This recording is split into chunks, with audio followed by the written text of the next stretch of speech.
Hello, and welcome into the conversation on TYT. I am your host, Adrienne Lawrence, and I have an incredible guest today. You may know her. It's Dr. Maya Rockeymoore Cummings. She's the former chair of the Maryland Democratic Party, also author of a forthcoming book called Racism, Race, Age, Gender Exclusion, and the Politics of Health Equity. That's supposed to come out in 2021. Thank you for joining us, Maya. Thanks for having me, Adrienne. Yes. And so, hey, everything is everything from COVID-19 to this kind of uprising and movement. And I know you are a huge proponent of this New Deal. What is your vision? Tell us a little bit about that. So, we have a hugely terrible situation happening in this country, and that is that we have no leadership. It's a form of, I'd say, genocide by administrative malfeasance. A large number of people will be killed when this is all said and done, simply because we had an administration that was unwilling and unable to put together a national strategy and implement it correctly. And so now what we're seeing is today we've had the highest single day peak in the history of coronavirus, with more than 36,000 new cases reported as of today. And then we've got 7 states across the country that have also highs, and of course more than 33 whose numbers are rising again. So this is a tragedy in the open. This is a tragedy in the making, and we need to get a handle on this. So I call for a bold New Deal for COVID-19. We've got, and if the administration is not going to lead, we need Congress to lead. And this is a 3-part strategy. The first part is absolutely we need national testing that's targeted towards vulnerable communities.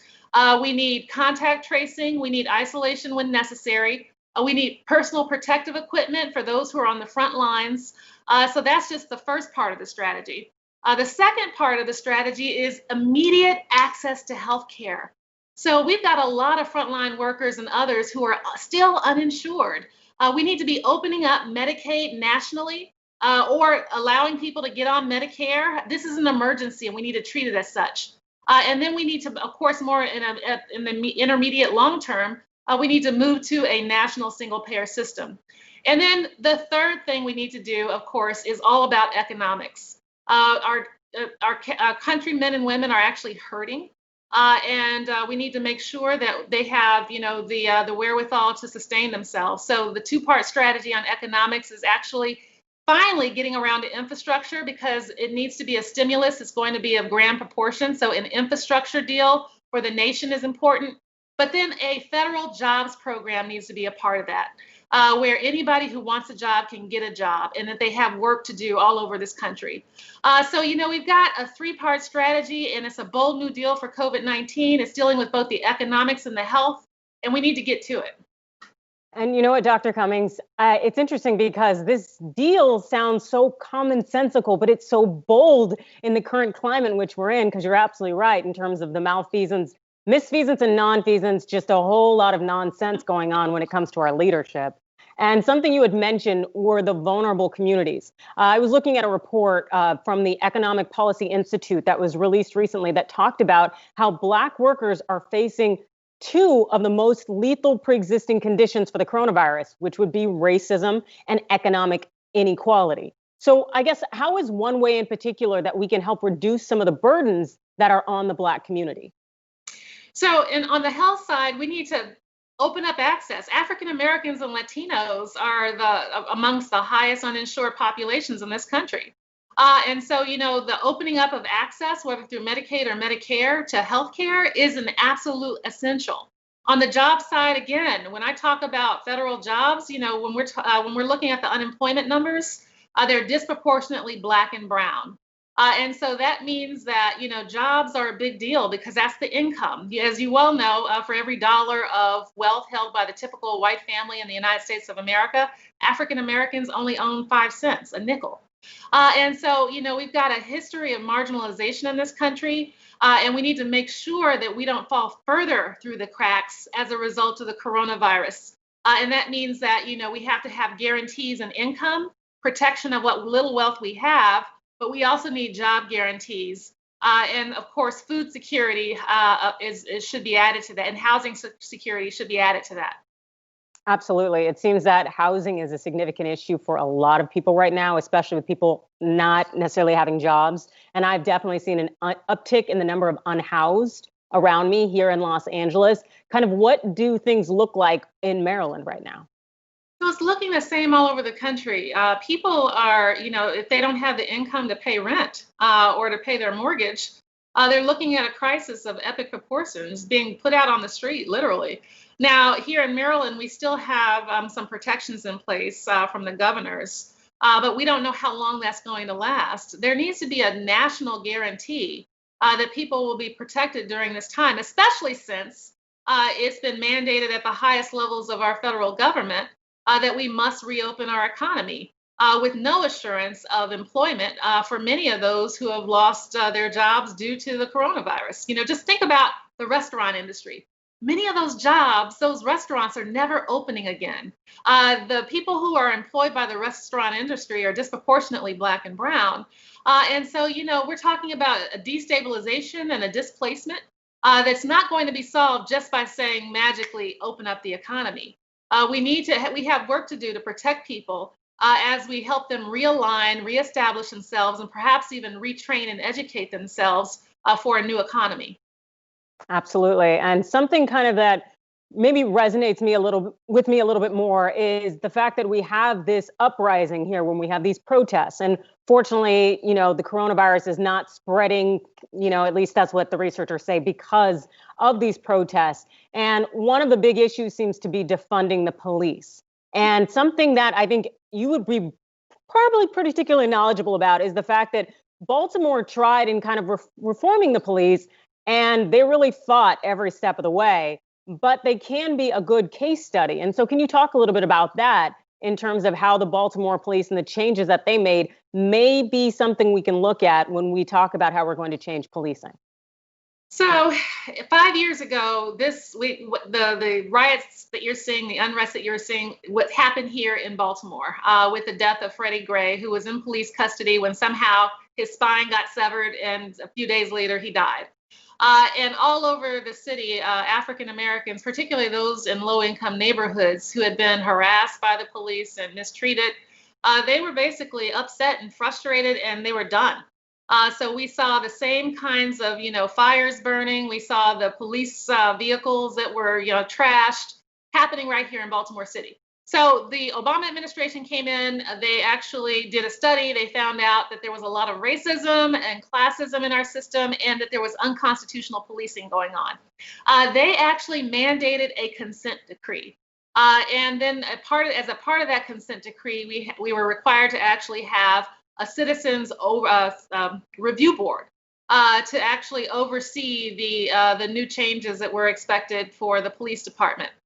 So how's it gone? I would say that the Fraternal Order of the Police, which is the police union, has fought every step of the way.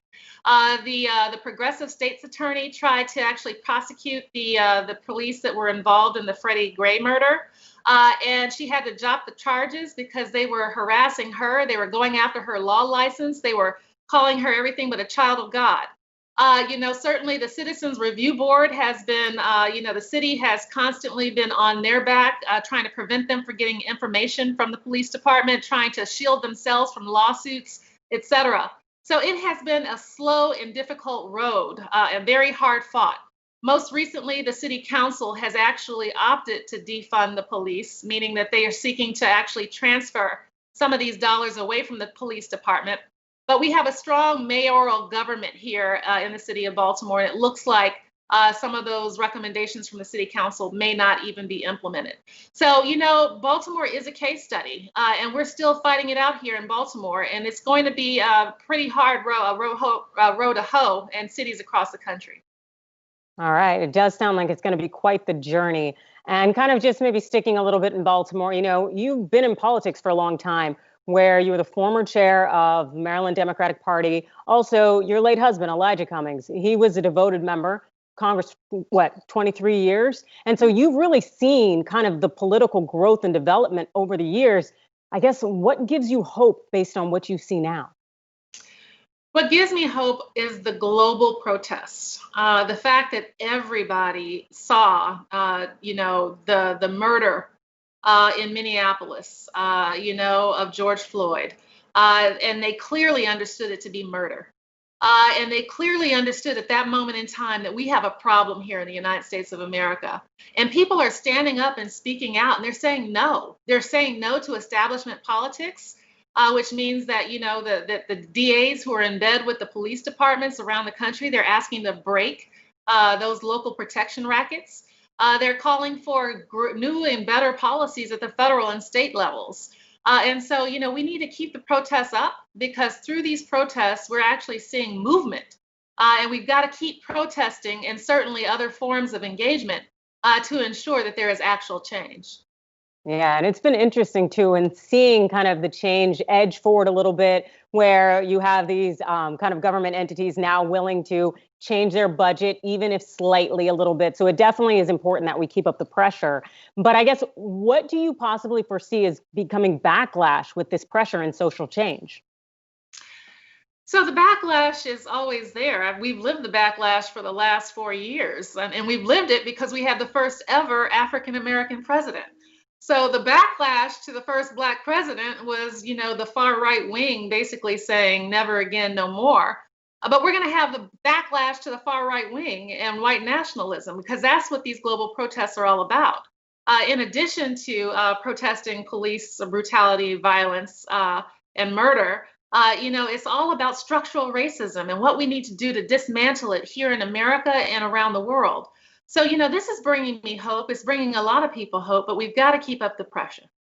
Absolutely. And something to kind of note about around the world is what the European Union, there's kind of whispers, hence right now, the thought that they may block Americans from, coming over to visit. And the Canadian border is still locked. And I believe the Mexican border is also still locked. So I guess, how is this going to situate us when it comes to international relations if everyone doesn't want to play with the dirty kids from America? So the fact of the matter is that we've lost global esteem over the last 4 years. I mean, this is just piling on to our eroded position already. In the space of the 4 years, as a result of Donald Trump's, mismanagement of the country, and certainly of international relationships and our historical partnerships, we basically seen, countries around the world turn their backs on the United States of America. And right now, the closing of the borders is completely rational, because we have not managed the coronavirus. And so they're protecting their populations. And yes, Americans are global travelers, but it should be clear to Americans that, that this is very serious indeed, when other countries are actually closing their doors to American tourism, because you said we're dirty, we're diseased. Because of the mismanagement. And so, change in leadership is what we need in the fall. Absolutely. Yeah, I would say disease, and from a lot of people's, mindset, we just some nasty kids that people don't want to play with. And it's unfortunate because, hey, I'm trying to get out of here. But here I am, and we're all here. But I guess, let me kind of ask you, in terms of, since we're going to be here for a while, what do you think that local entities, in terms of governors, can do, as we just saw Connecticut, New York, and New Jersey partner together to say they are enforcing quarantines from outsiders? I guess, what can these individual states do to make this better? So states can actually develop their own statewide plans, which is what they've essentially been doing. But they can't bow to pressure from, these right-wing activists that are saying, we're libertarians, we don't want to wear masks. Well, guess what? Public health is in the public interest. And public health sometimes needs to supersede individual liberties. And this is one of those cases. When you're in a pandemic and anybody could die just by being in proximity to anybody else, this is serious business. This is a national security issue, and it needs to be framed as such. So what state governors and mayors and county officials can do is certainly enforce common sense public health measures, masks and gloves and eye protection, common sense, making sure that we have testing and contact tracing, common sense, making sure that we do the work of isolating individuals who actually have cases of coronavirus, common sense. And all of that can take place at the state and local level. And certainly we've seen some leadership in places across the country, but we need to see much more. All right, and kind of just like maybe theoretical guessing. What would you say is the reason we have so many of these libertarian ideologies with this thought of we can't wear a mask, we're rejecting science? How did we get here? I think that it's been stoked. I think that it's a right-wing conspiracy to actually, put the message in the minds of their base to say, we're resisting this. But let me just say this also, that the coronavirus hit blue states first. And so people, the reality of it was very, in the consciousness of people living in blue states. Now, we're seeing it move to red states, and now people in red states are actually understanding this thing is real. It's not anything fabricated on television. It's actually happening all across the country. And so with that, I do think when the reality, and there is nothing more real than a pandemic with life or death health consequences. When the reality hits the rhetoric, reality is going to win every time. Oh, yes, absolutely. Some people need to learn the hard way. And it's unfortunate because it means, since it's this whole contagion thing, that we all could end up learning because they don't want to listen. But we are doing the best we can. And really, when it comes to the best, we had the situation those few months ago where we didn't have the PPE, the protective equipment we needed. And also, people were having food scarcity issues. What do you think is going to be different this next time when we kind of have that second phase come through? So, I think that we're seeing hospitals still rationing their equipment. So we're not out of the woods with regards to PPE. It's not over. And unfortunately, our federal government, some of the companies that were actually selling and stocking us with these materials were giving them away at the instruction of our federal government to other countries early on in the pandemic, which made us less ready and prepared when it became apparent that this was going to be an issue for the United States of America. So, the reality is that, we're not out of the woods with PPE. We're not out of the woods with hunger. We're not out of the woods with income insecurity. And it's likely we won't be out of the woods for the next several years until a vaccination is found. This is going to be something that we're going to be living with for quite some time. Now, the race to a vaccine is on. I've gotten some indications that the United States has been involved in the World Health Assembly in a negative way, basically rejecting, the whole notion that we should have, a pooled patent amongst nations so that whoever finds a vaccine can share it with others in the world, other countries in the world. I've heard it that the United States was actually one of two countries that opposed that proposal. And that indeed that the United States of America is looking to go it alone to make sure that they're protecting the potential patents of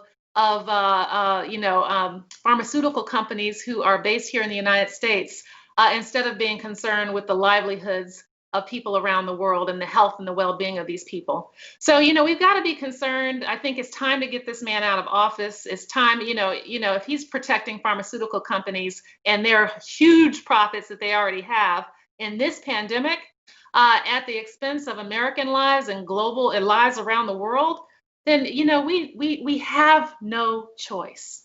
People need to become educated. They need to mobilize. They need to make sure that they turn out to vote in the fall. We have no choice. It's time for Donald J. Trump to go. Yes, and you're absolutely right in terms of vaccine. That was something that concerned me greatly based on our behavior with the World Health Organization, pulling out of that and essentially isolating ourselves from all of our allies, that we are going to be in a situation where people aren't going to want to share the vaccine with us. And that's not going to be cool at all. Not cool at all. Nope, not at all. Well, since we only have a few more minutes, I was going to ask you, what do you think is the biggest issue that's not getting coverage right now? There's so much, I think, facing the world. But, I think a big issue that we need to focus on is, making some, demands of the Democratic Party.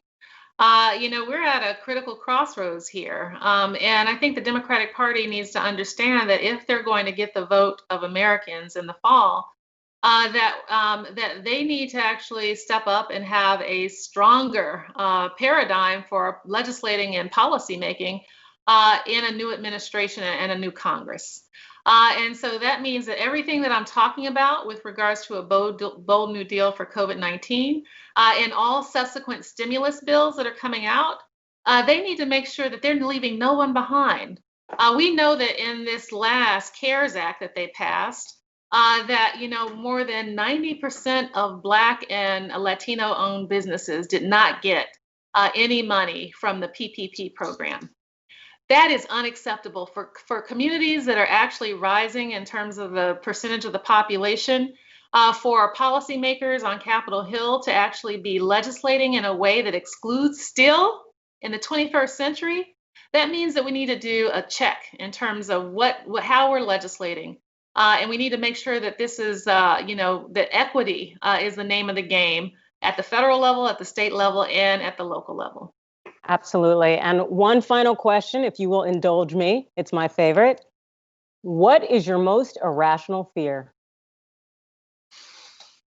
My most irrational fear is that I will not be able to travel the way that I want to, for at least several years. I love traveling abroad, but I guess it's rational, but it's irrational. It is, unfortunately, part of me, like, it was irrational at one point in time, but now looking pretty real.